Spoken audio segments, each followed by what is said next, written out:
Hi welcome to my YouTube channel टेकजीन। पिछली video में हमने रजिस्टर फॉर्म बनाया था और फायरबेस की ऑथेंटिकेशन सर्विस का यूज़ करते हुए हमने यूज़र को रजिस्टर किया था विद ईमेल वेरिफिकेशन सर्विस। ठीक है, तो ये सारी चीज़ हमने पिछली वीडियो में कवर कर ली थी। अगर आप लोगों ने अभी तक पिछली वीडियो नहीं देखी है तो काइंडली पिछली वीडियो को ज़रूर देख लेना। इस प्लेलिस्ट को ज़रूर एक्सेस कर लो, ज़्यादा से ज़्यादा शेयर करो क्योंकि यहाँ पर आपको रिएक्ट नेटिव बिल्कुल स्टार्टिंग से लेकर एंड तक सिखाई जाएगी।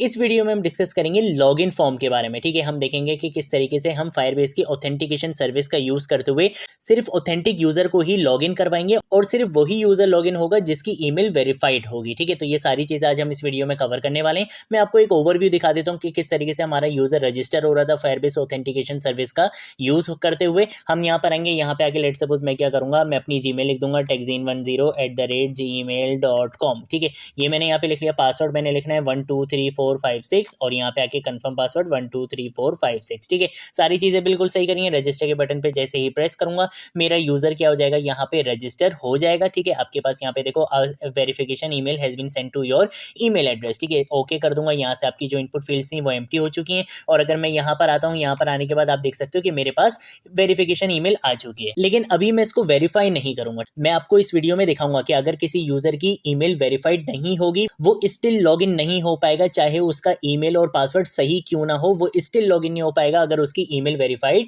नहीं होगी। ठीक है, तो ये चीज अभी हम इस वीडियो में कवर करेंगे। तो अभी मैं इस ईमेल को वेरीफाई नहीं कर रहा। ठीक है, मैं क्या करूंगा, कंपोनेंट्स वाले फोल्डर में आऊंगा, यहाँ पे आके एक न्यू कंपोनेंट फाइल बनाऊंगा। किस नाम से? login.jsx के नाम से। आप किसी भी नाम से बना सकते हो। मैं सिंपल यहाँ पे आके RNFE लिख दूंगा, जिससे क्या होगा, मेरा react native arrow functional based component बना दिया जाएगा एक्सपोर्ट की स्टेटमेंट के साथ। यहाँ पे आके मैं सिंपल क्या करूंगा, सेमीकोलन्स लगा लूंगा। ठीक है, और यहाँ पे सेमीकोलन्स लगाने के बाद मैं इसको यहाँ पे क्या कर दूंगा, डिसेबल कर दूंगा। ठीक है, तो इसको मैंने यहाँ पे डिसेबल कर दिया है। कंट्रोल ऐसे सेव करूंगा, app.jsx में आऊंगा। यहाँ पे आप चाहो तो आप नेविगेशन वगैरह भी लगा सकते हो, बट अभी हम इस पे इतना ज़्यादा फोकस नहीं करेंगे। हम क्या करेंगे, सिंपल यहाँ पे आके लॉगिन वाले कंपोनेंट को कॉल करवा लेंगे। ठीक है, तो ये मेरा बेसिकली लॉगिन वाला कंपोनेंट था, मैंने इसको यहाँ पे कॉल करवा लिया। कंट्रोल ऐसे सेव करूंगा तो यहाँ पे आप देखना आपके पास सिंपल क्या लिखा हुआ आ जाएगा, लॉगिन लिखा हुआ आ जाएगा। ठीक है, अब मेरे ये रजिस्टर वाले कंपोनेंट को यहाँ पे क्लोज कर देता हूँ। मैं आ जाऊंगा अपनी इस auth.js की फाइल में। यहाँ पे हमने ऑलरेडी एक फंक्शन बनाया था रजिस्टर यूजर के नाम से, जो फायरबेस के ऑथेंटिकेशन सर्विस का यूज करते हुए यूजर को रजिस्टर कर रहा था। अब मुझे एक फंक्शन बनाना है किस नाम से, लॉगिन यूजर के नाम से, जो क्या करेगा, फायरबेस की ऑथेंटिकेशन सर्विस का यूज करते हुए सिर्फ ऑथेंटिक यूजर को क्या करेगा, लॉगिन होने देगा। ठीक है, तो उसके लिए मैं यहाँ आऊंगा, यहाँ पे आके क्या करूंगा, सबसे पहले एक्सपोर्ट का कीवर्ड लिखूंगा, कौन का कीवर्ड लिखूंगा, किस नाम से फंक्शन बनाना है, लॉगिन यूजर के नाम से मुझे यहाँ पे फंक्शन बनाना है। ये फंक्शन बेसिकली आपका एसिंक होगा ताकि आप प्रोमिसेस को हैंडल कर सको एसिंक अवेट का यूज करते हुए। इस फंक्शन के लिए आपको दो पैरामीटर्स चाहिए होंगे, एक होगा आपका ईमेल और एक होगा आपका पासवर्ड। ये आपको बहुत अच्छे से पता है क्यों चाहिए होंगे, क्योंकि जो भी यूजर लॉगिन हो रहा होगा वो अपने क्रेडेंशियल्स में दो चीजें लेकर आएगा, ईमेल और पासवर्ड। और फायरबेस क्या करेगा, ईमेल और पासवर्ड की बेसिस पे उसको वेरीफाई करेगा कि वो एक्चुअल यूजर है या नहीं है। ठीक है, तो यहाँ पे आगे हम क्या करेंगे, ये सेमीकोलन वगैरह लगा लेते हैं और यहाँ पर आने के बाद सबसे पहले तो मैं क्या करूंगा, ट्राई कैच ब्लॉक का यूज करूंगा। ठीक है, तो मैं यहाँ पर आकर इस ट्राई कैच ब्लॉक का इस तरीके से यूज करूंगा। ट्राई के अंदर आके सबसे पहले मैं बोलूंगा कौन का कीवर्ड, यहाँ पे आके मैं क्या करूंगा, यूजर क्रेडेंशियल के नाम से क्या करूंगा, एक वेरिएबल बना लूंगा। ठीक है, तो यहाँ पे आके मैंने क्या कर लिया, यूजर क्रेडेंशियल के नाम से एक वेरिएबल बना लिया। यहाँ पे आके मैं अवेट का कीवर्ड यूज करूंगा, क्योंकि यहाँ पे बेसिकली क्या होगा, प्रॉमिस रिजॉल्व होगा। कैसे प्रॉमिस रिजॉल्व होगा, हम ऑथ के फंक्शन का यहाँ पे यूज करेंगे, जो बेसिकली फायरबेस का फंक्शन होता है। और यहाँ पे आके हम क्या करेंगे, sign in with email and password. ठीक है, ये बेसिकली क्या होता है, आपके पास एक फंक्शन होता है जो क्या करता है, ईमेल और पासवर्ड की बेसिस पे ऑथेंटिक यूजर को साइन इन करवाता है, मींस लॉग इन करवाता है। ठीक है, और इसके अंदर मैं पास करवा दूंगा कि भाई ईमेल और पासवर्ड। ठीक है, तो फायरबेस क्या कर लेगा, यूजर का ईमेल और पासवर्ड चेक कर लेगा। अगर वो ऑथेंटिक यूजर होगा तो उसको लॉग इन करवा देगा, अगर वो ऑथेंटिक यूजर नहीं होगा तो उसको लॉग इन नहीं करवाएगा। ठीक है, यहाँ पर अगर मैं क्या करूंगा, कौन का कीवर्ड लिखूंगा, यूजर के नाम से एक वेरिएबल बनाऊंगा और यहाँ पे आके मैं लेट सपोज लिख दूंगा यूजर क्रेडेंशियल डॉट यूजर। आपको पता है कि ये जो डॉट यूजर वाला ऑब्जेक्ट होता है, इसके अंदर उस यूजर की सारी इंफॉर्मेशन आ जाती है, क्रेडेंशियल्स आ जाते हैं। ठीक है, तो उसको मैंने यहाँ पे स्टोर करवा दिया और उसके बाद मैं यहाँ पे क्या करूंगा, रिटर्न करवा दूंगा। ठीक है, अब रिटर्न क्या करवाऊंगा, ये बहुत अच्छे से देखना। मैं बोलूंगा कि भाई ये जो यूजर के अंदर इंफॉर्मेशन आ रही है ना, बेसिकली उस यूजर की जो क्रेडेंशियल्स आ रहे हैं उसको तो रिटर्न करवा दो, इसके साथ साथ हम यहाँ पे एक फ्लैग बनाएंगे और वो फ्लैग होगा बेसिकली हमारा ईमेल वेरीफाइड के नाम से। आप इसका नाम कुछ भी रख सकते हो, मैंने यहाँ पे इसका नाम क्या रख दिया, ईमेल वेरीफाइड रख दिया। ये बेसिकली क्या होगा, एक फ्लैग होगा और ये चेक करेगा कि भाई ये जो यूजर है इसकी ईमेल वेरीफाइड है या नहीं है। ठीक है, अगर वेरीफाइड होगी तो ये ट्रू सेंड सेंड कर देगा, अगर वेरीफाइड नहीं होगी तो ये फॉल्स सेंड कर देगा। ये काम करना ज़रूरी है ताकि हम यूज़र को चेक कर सकें कि भाई यूज़र की ईमेल वेरीफाइड है या नहीं है। अगर वेरीफाइड नहीं होगी, उसने भले ईमेल और पासवर्ड सही डाला हो, हम उसको स्टिल लॉगिन होने नहीं देंगे, ठीक है। तो ये चीज़ मैंने यहाँ पे इस तरीके से कर ली है। और उसके बाद आपने क्या करना है, कैच के अंदर आके एरर्स को कैच करना है। यहाँ पे आके मैं दोबारा से वही काम करूंगा कि यहाँ पे आके मैं कस्टमाइज एरर मैसेज बनाऊंगा, ठीक है। तो लेट एरर मैसेज के नाम से यहाँ पे मैंने एक वेरिएबल बना लिया।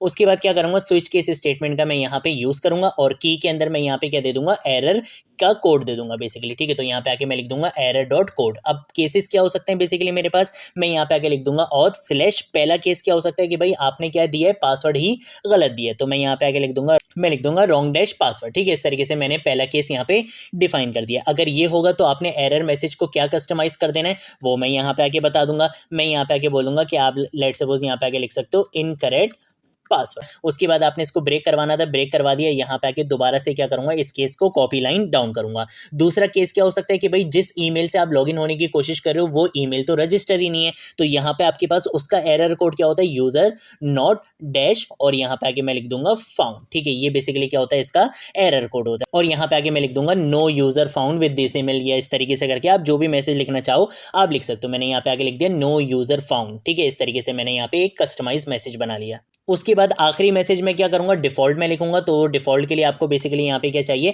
एक एरर मैसेज इस तरीके से चाहिए होगा कि मैं यहाँ पे आके लिख दूंगा एन अननोन एरर अकर, ठीक है। इस तरीके से हम यहाँ पे लिख देंगे an unknown error occur, please try again later. इस तरीके से आप जो भी मैसेज यहाँ पे लिखना चाहो वो लिख सकते हो। डिफॉल्ट में आप ब्रेक ना भी लगाओ तो कोई मसले वाली बात नहीं होती है, ठीक है। तो इसलिए मैंने इसको यहाँ से हटा दिए। यहाँ पे आके मैं क्या करूंगा, इस एरर को सेंड करवा दूंगा, ठीक है। तो यहाँ पे आके मैं लिखूंगा थ्रो, और उसके बाद मैं यहाँ पे आके लिखूंगा न्यू एरर के फंक्शन का यहाँ पे यूज करूंगा और इसके अंदर इस एरर वाले मैसेज को मैं सेंड करवा दूंगा, ठीक है। तो यहाँ पे हमारा बेसिकली जो लॉगिन यूजर वाला फंक्शन था, ऑथेंटिकेशन वाला फंक्शन, वो हमने यहाँ पे बना लिया है। अब हमने सिंपल क्या करना है, अपना यूआई डिजाइन करना है और यहाँ पे चीजों को हैंडल करना है, ठीक है। तो उसके लिए सबसे पहला काम हम क्या करेंगे, हम यहाँ पर आ जाएंगे इस व्यू कंपोनेंट के अंदर। इस व्यू कंपोनेंट के अंदर मैं सबसे पहले क्लास नेम के प्रॉप का यूज करूंगा और यहाँ पे नेटिव इन टेलविंड सीएसएस की प्रॉपर्टीज का यूज करते हुए अपने कंपोनेंट को स्टाइल करूंगा। फ्लेक्स 1 दे दूंगा ताकि इसको जितनी स्पेस मिले ये उसको अवेल कर ले। जस्टिफाई सेंटर दे दूंगा ताकि ये लेफ्ट राइट से सेंटर में आ जाए, और इसके साथ साथ आइटम्स डैश सेंटर दे दूंगा, तो इससे ये टॉप और बॉटम से भी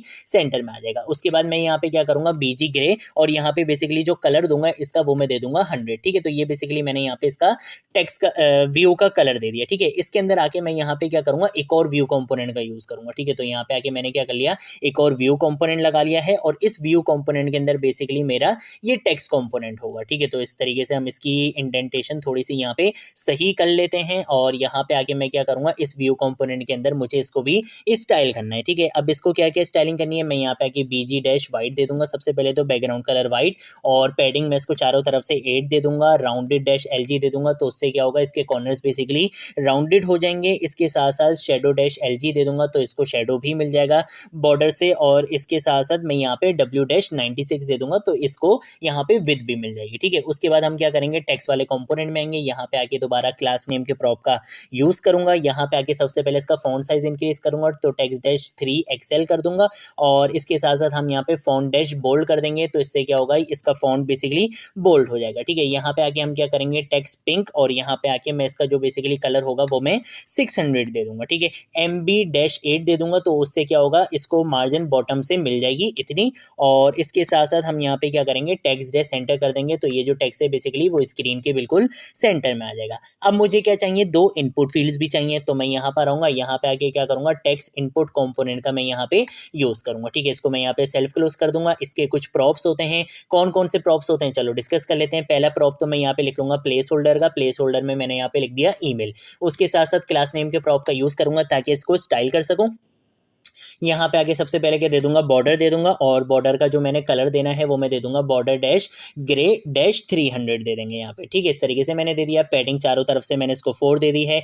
डब्ल्यू डैश फुल दे दूंगा, तो ये अपने पेरेंट की विड्थ ले लेगा 100%, ठीक है। उसके बाद क्या करूंगा, MB-4 दे दूंगा, मार्जिन बॉटम से ये इतनी ले लेगा, और इसके साथ साथ राउंडेड डैश LG कर दूंगा, तो इसके कॉर्नर्स क्या हो जाएंगे, बेसिकली राउंडेड हो जाएंगे, ठीक है। फोकस करने पे इसका जो बॉर्डर का कलर है वो मैं चेंज करूंगा, तो यहाँ पे आके फोकस बॉर्डर डैश और यहाँ पे आके हम यूज़ करेंगे पिंक कलर, और पिंक कलर का कौन सा शेड, हम यहाँ पे 500 वाला शेड यूज़ कर लेंगे। ठीक है, प्लेस होल्डर मैं ऑलरेडी यहाँ पे दे चुका हूँ। इसके साथ साथ वैल्यू के प्रॉप का यूज़ करेंगे और यहाँ पे आके हम अपनी उस स्टेट की वैल्यू को पास करवा देंगे। अभी स्टेट बनाई नहीं है, अभी बना लूंगा। ठीक है, यहाँ पे आके मैंने वैल्यू के अंदर इसकी स्टेट पास करवा दी। यहाँ पे आके हम क्या करेंगे, ऑन चेंज टेक्स्ट का इवेंट लिस्टनर यूज़ करेंगे और मैं बोलूँगा कि सेट ईमेल के नाम से मेरा फंक्शन होगा। जब हम स्टेट बनाएंगे तो यहाँ से आपको सारी चीज़ें क्लियर हो जाएंगी। बल्कि अभी बना लेते हैं यार जल्दी से, कोई मसले वाली बात नहीं है। कॉन्स का कीवर्ड लिखूंगा, एरे डिस्ट्रक्चरिंग का कॉन्सेप्ट यूज़ करके स्टेट बनाऊंगा ईमेल के नाम से, और फंक्शन हमारा बन जाएगा सेट ईमेल के नाम से। Equal to use state hook का हमने यहाँ पे क्या करना है, यूज़ करना है, और बाय डिफॉल्ट वैल्यू मैं इसके अंदर एम्प्टी पास करवा दूंगा। सेम यही काम करना है आपने किसके लिए, पासवर्ड के लिए। तो यहाँ पे आके इसको मैं कर दूंगा पासवर्ड, और इसको हम यहाँ पे आके कर देंगे सेट पासवर्ड कर देंगे। ठीक है, तो ये सारी चीज़ें मैंने यहाँ पे कर ली हैं। ये दोनों चीज़ें यहाँ पे लिंक भी हो चुकी हैं। इसके साथ साथ कीबोर्ड की टाइप हम यहाँ पे रख लेते हैं, तो कीबोर्ड टाइप, और यहाँ पे आके मैं रख दूंगा ईमेल एड्रेस रख दूंगा। ठीक है, और इसके साथ साथ ऑटो कैपिटलाइज को हम यहाँ पे क्या कर देंगे, नन कर देंगे। ठीक है, ये सारी चीज़ें तो हमने बहुत बार करी हुई हैं। इसी टेक्स्ट इनपुट को क्या करूंगा, दोबारा से कंट्रोल डी करूंगा। यहाँ पे ईमेल की जगह क्या लिख दूंगा, सिंपल पासवर्ड लिख दूंगा। स्टाइलिंग यही रहेगी, वैल्यू के अंदर मैं यहाँ पे पासवर्ड वाली स्टेट को यूज़ कर लूंगा, और यहाँ पे ऑन चेंज टेक्स्ट के इवेंट लिस्टनर पे मैं सेट पासवर्ड वाले फंक्शन को कॉल करवा दूंगा। ठीक है, यहाँ पे इन दोनों चीज़ों की ज़रूरत नहीं है। यहाँ पे आके हम यूज़ करेंगे सिक्योर टेक्स्ट एंट्री का, ताकि जब आप पासवर्ड वगैरह टाइप करो तो ये आपको शो ना करवाए। ठीक है, उसके बाद हम यहाँ पे आएंगे। यहाँ पे आने के बाद मैं क्या करूँगा, टचेबल ओपेसिटी के कंपोनेंट का यूज़ करूँगा, ताकि एक स्टाइलिश बटन बना सकूँ। ठीक है, इसके अंदर आपने यहाँ पे आके क्या कर लिया, टेक्स्ट कंपोनेंट का यूज़ कर लिया। यहाँ पे आके आपने इसके अंदर टेक्स्ट लिख दिया लॉगिन। ठीक है, अब यहाँ पे इसको भी स्टाइलिंग करनी थी, तो मैंने यहाँ पे क्लास नेम के प्रॉप का यूज़ करा। इसको स्टाइलिंग देनी थी, तो मैंने यहाँ पे बीजी पिंग डैश 600 मैंने यहाँ पे स्टाइलिंग दे दी है। ठीक है, पैडिंग चारों तरफ से मैंने इसको दे दी, और राउंडेड डैश एलजी दूंगा, तो इससे क्या होगा, इसके कॉर्नर्स बेसिकली राउंडेड हो जाएंगे। टेक्स्ट कंपोनेंट के अंदर आके क्या करूँगा, क्लास नेम के प्रॉप का मैंने यहाँ पे यूज़ करना है, तो मैं यहाँ पे आके लिखूंगा क्लास नेम, और इसके अंदर सबसे पहले इसका टेक्स्ट क्या कर दूंगा, व्हाइट कलर का कर दूंगा। ठीक है, तो टेक्स्ट डैश और व्हाइट लिख दूंगा। इसके साथ साथ हम यहाँ पे क्या करेंगे, टेक्स्ट डैश सेंटर कर देंगे, तो हम यहाँ पे लिख देंगे टेक्स्ट डैश सेंटर लिख देंगे। ठीक है, और इसके साथ साथ एक और चीज़ हम यहाँ पे करेंगे, फॉन्ट डैश सेमी बोल्ड कर दूंगा, और इसके साथ साथ हम यहाँ पे क्या करेंगे, टेक्स्ट इसका जो फॉन्ट साइज है बेसिकली वो थोड़ा सा इंक्रीज कर देंगे, तो टेक्स्ट एलजी दे दिया। ठीक है, कंट्रोल से जैसे ही सेव करूंगा, यहाँ पे आप देख सकते हो कि मेरा बहुत अच्छा सा लॉगिन फॉर्म डिजाइन होके आ चुका है। अब आखिरी काम क्या करना है, हमने बटन के प्रेस पे एक फंक्शन कॉल करवाना है, वो होगा हमारा हैंडल लॉगिन के नाम से। ठीक है, तो यहाँ पर आऊंगा, यहाँ पर आने के बाद हम बटन के प्रेस होने पे ऑन प्रेस का इवेंट लिस्टनर लगाऊंगा। यहाँ पे आके बोलूंगा हैंडल लॉगिन के नाम से एक फंक्शन होगा, उसको आपने क्या करना है, कॉल करवा देना है। ठीक है, कहाँ पे बना हुआ है ये फंक्शन, चलो ये फंक्शन भी बना लेते हैं और सारी चीज़ें हमारी हो जाएंगी। कौन सा कीवर्ड लिखूंगा, हैंडल लॉगिन के नाम से एक फंक्शन बनाऊंगा। ये फंक्शन भी बेसिकली क्या होगा, एसिंक होगा, और यहाँ पे आके हम इस तरीके से इसको एक एरो फंक्शन बना लेंगे। ठीक है, ये मेरा यहाँ पे एरो फंक्शन बन चुका है। इसके अंदर आके सबसे पहले तो चेक करूंगा कि भाई ईमेल और पासवर्ड की फील्ड एम्प्टी नहीं रहनी चाहिए, तो उसके लिए हम यहाँ पे क्या करेंगे, इफ की कंडीशन लगाएंगे, नॉट ऑपरेटर का यूज़ करेंगे, और यहाँ पे आके लिख दूंगा ईमेल, और इसके साथ साथ हम यहाँ पे और ऑपरेटर का यूज़ करके हम यहाँ पे आके बोल देंगे कि पासवर्ड। ये दोनों चीज़ें अगर तो एम्प्टी हैं, इन दोनों में से कोई एक चीज़ भी अगर एम्प्टी होगी, तो आपने सिंपल क्या करना है, एलेट कंपोनेंट का यूज़ करके एलेट फंक्शन को कॉल करवाने। यहाँ पे आके आप टाइटल क्या लिख सकते हो, एरर लिख सकते हो, और इसकी डिस्क्रिप्शन क्या लिख सकते हो, प्लीज़ फिल ऑल फील्ड्स। ठीक है, इस तरीके से हम यहाँ पे लिख देंगे एक मैसेज, इसको यहाँ पे सेमीकोलन लगा लूंगा। ठीक है, यही काम हमने रजिस्टर में आई गेस नहीं करा था, तो मैं रजिस्टर में भी यार जल्दी से कर देता हूँ। रजिस्टर वाला कहाँ गया, ये रहा रजिस्टर वाला। रजिस्टर के अंदर हमने यहाँ पे ये काम नहीं करा था। ठीक है, तो यहाँ पे आके मैं इसको पेस्ट कर दूंगा, और यहाँ पे हमें एक चीज़ और चाहिए होगी, वो बेसिकली क्या होगा, आपका कन्फर्म पासवर्ड को भी आपने चेक करना होगा कि भाई वो भी एम्प्टी नहीं रहना चाहिए। ठीक है, ये भी मैंने फिक्स कर दिया इसको। अच्छा जी, यहाँ पे इतना करने के बाद अब आपने क्या करना है, आपने ये कंडीशन तो लगा ली कि भाई एम्प्टी नहीं रहना चाहिए। ठीक है, अगर तो ये एम्प्टी रहेगा तो आपने ये एक अलर्ट मैसेज दिखाना, और इसके साथ साथ आप यहाँ पे सिंपल क्या करवा दोगे, रिटर्न करवा दोगे। ठीक है, ये रिटर्न भी मुझे यहाँ पे लिखना पड़ेगा, मैं इसको सिंपल यहाँ पे क्या करवा दूंगा, रिटर्न करवा दूंगा। ठीक है, सेव कर लूंगा, यहाँ पर आ जाऊंगा। यहाँ पर आने के बाद अब क्या काम करना है, मैं यहाँ पे ट्राई कैच ब्लॉक का यूज़ करूँगा। ठीक है, ट्राई कैच ब्लॉक का यूज़ करना है। ट्राई के अंदर आके मैं यहाँ पे क्या करूँगा, कॉन्स का कीवर्ड लिखूंगा। यहाँ पे आके ईमेल वेरीफाइड वाले ऑब्जेक्ट को मैं डीस्ट्रक्ट करूंगा। ठीक है, तो मैं यहाँ पे आके लिखूंगा ईमेल वेरीफाइड। ठीक है, ये ऑब्जेक्ट आपको कहाँ से मिलेगा, ये ऑब्जेक्ट आपको मिलेगा लॉगिन यूजर वाले फंक्शन से। ठीक है, मैं आपको यहाँ पे दिखा देता हूँ। आप यहाँ पे देख सकते हो कि लॉगिन यूजर वाले फंक्शन से आपको दो चीजें मिली थी, एक तो यूजर की इन्फॉर्मेशन मिली थी, और एक ईमेल वेरीफाइड के नाम से क्या मिल रहा था, ऑब्जेक्ट मिल रहा था। तो मैंने इस ईमेल वेरीफाइड को यहाँ से क्या कर लिया, डीस्ट्रक्ट कर लिया। ठीक है, कहाँ से मिलेगा ये, मुझे पता है कि भाई ये जो लॉगिन यूजर वाला मेरा फंक्शन था यहाँ से आपको मिलेगा। ठीक है, और इसके अंदर हम यहाँ पे आके क्या पास करवा देंगे ईमेल और पासवर्ड यहाँ पे पास करवा। अब होगा क्या बेसिकली कि जैसे ही मैं यहाँ पे अपनी इनपुट फील्ड्स को फिल करूंगा, लॉगिन के बटन पे प्रेस करूंगा, मेरा ये वाला फंक्शन कॉल होगा और ये क्या करेगा, ईमेल और पासवर्ड को सेंड कर देगा। ईमेल और पासवर्ड सेंड होंगी तो यहाँ से ये आपको एक चीज रिटर्न करेगा, ये बोलेगा कि भाई ये ईमेल वेरीफाइड है या नहीं है। अगर तो ये ईमेल वेरीफाइड नहीं होगी तो हम यहाँ पे इसको लॉगिन होने नहीं देंगे। तो हम यहाँ पे आके इफ की कंडीशन लगाएंगे और यहाँ पे आके मैं लिखूंगा ईमेल वेरीफाइड। ठीक है, कि अगर तो आपकी ईमेल वेरीफाइड है तो आपने क्या काम करना है, अलर्ट कंपोनेंट का यूज करके एक अलर्ट मैसेज यहाँ पे आपने डिस्प्ले करवाना है। टाइटल हम यहाँ पे आके इसका रख देंगे सक्सेस और यहाँ पे आके हम लिख देंगे यू आर लॉग्ड इन। ठीक है, आप चाहो तो आप इसको किसी दूसरी स्क्रीन पे नेविगेट करवा सकते हो, जो काम आप करना चाहो आप कर सकते हो। ये आपका हो गया कि आपका यूजर सक्सेसफुली लॉगिन हो चुका है। अब आप क्या कर सकते हो, सेट ईमेल वाली स्टेट को यहाँ पे एम्प्टी करवा दोगे और इसके साथ साथ सेट पासवर्ड वाली स्टेट को भी आप यहाँ पे एम्प्टी करवा दोगे। जैसे ही दोनों की स्टेट एम्प्टी होंगी तो दोनों की इनपुट फील्ड्स भी यहाँ से एम्प्टी हो जाएंगी। लेकिन अगर ईमेल वेरीफाइड की वैल्यू फॉल्स आ जाती है, यानी कि जो यूजर लॉगिन कर रहा है उसका ईमेल और पासवर्ड तो भले सही हो लेकिन उसकी ईमेल वेरीफाइड नहीं है, तो उसके लिए हम सिंपल क्या करेंगे, यहाँ पर आएंगे, यहाँ पे आके एल्स की कंडीशन लगाएंगे और इस एल्स की कंडीशन के अंदर हम इसी चीज को कॉपी और यहाँ पे लाके पेस्ट कर देंगे। यहाँ पे आके मैं लिख दूंगा एरर और यहाँ पे आके मैं लिख दूंगा ईमेल इज नॉट वेरीफाइड। ठीक है, इस तरीके से हम यहाँ पे लिख देंगे ईमेल इज नॉट वेरीफाइड। ठीक है, यहाँ पे आके मैंने इस तरीके से ये एक मैसेज लिख लिया। इसके साथ साथ हम कैच वाले ब्लॉक में आएंगे और हम बोलेंगे कि भाई इन केस अगर हमारा यूजर रजिस्टर नहीं हो पाता है, कोई भी एरर आ जाता है, नेटवर्क एरर आ जाता है, कोई भी और इशू हो जाता है, तो उसके लिए हम सिंपल क्या करेंगे, यही अलर्ट कंपोनेंट का यूज करके अलर्ट फंक्शन का हम यहाँ पे यूज करेंगे। यहाँ पे आगे मैं सिंपल यहाँ पे आगे बोल दूंगा एरर। ठीक है, ये आपका टाइटल हो जाएगा और इसके साथ साथ हमें यहाँ पे क्या दिखाना है, मैसेज दिखाना है, तो उसके लिए मैं यहाँ पे आगे लिख दूंगा एरर डॉट और यहाँ पे आगे हम सिंपल लिख देंगे मैसेज लिख देंगे। ठीक है, ये इस तरीके से मैंने यहाँ पे कर लिया है और इसके साथ साथ यहाँ पे भी जब एरर आ जाएगा तब भी मुझे क्या करना है, अपनी इनपुट फील्ड्स को एम्प्टी करवाना, तो मैंने यहाँ पे इस तरीके से इसको कर लिया है। ठीक है, ये सारा काम मैं कर चुका हूँ, कंट्रोल एस से सेव कर लूंगा। अब हम आ जाते हैं वापस, हमने किस नाम से अपनी ईमेल को रजिस्टर करा था। मैं अगर यहाँ पे आके इसको रिफ्रेश करता हूँ, यहाँ पे आप देखोगे techzine10 के नाम से आपको ईमेल मिल जाएगी, यानी कि यूजर तो रजिस्टर हो चुका है, लेकिन ये लॉगिन कब होगा, जब इसकी ईमेल वेरीफाइड होगी। अभी अगर मैं यहाँ पर आता हूँ, यहाँ पे आके मैं सबसे पहले क्या लिखूंगा, अपनी ईमेल लिखूंगा techzine10@gmail.com। ठीक है, और अगर मैं पासवर्ड अभी नहीं लिखूंगा, लॉगिन के बटन पे प्रेस करूंगा, बोलेगा भाई प्लीज फिल ऑल फील्ड्स। ठीक है,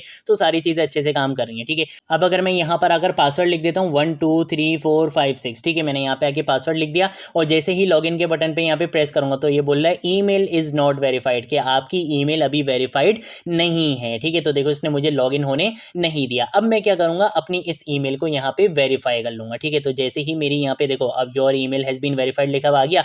अच्छा, इसके साथ साथ मुझे यहाँ पे क्या करना था, अवेट का कीवर्ड भी यूज करना था। ठीक है, तो ये बेसिकली अवेट का कीवर्ड यहाँ पे डेफिनेटली यूज होगा। ठीक है, तो इसको मैं कंट्रोल एस से वापस से सेव कर लेता हूँ। यहाँ पर आ जाते हैं। अब यहाँ पे आके लेट सपोज मैं लिख देता हूँ 1 2 3, पासवर्ड मैं यहाँ पे गलत लिख देता हूँ, लॉगिन के बटन पे प्रेस करूंगा, एन अननोन एरर रकट आ गया। ठीक है, उसके बाद हम यहाँ पर आते हैं, यहाँ पर आऊंगा, यहाँ पे आने के बाद क्या करूंगा, techzine10@gmail.com इस तरीके से यहाँ पे लिखूंगा।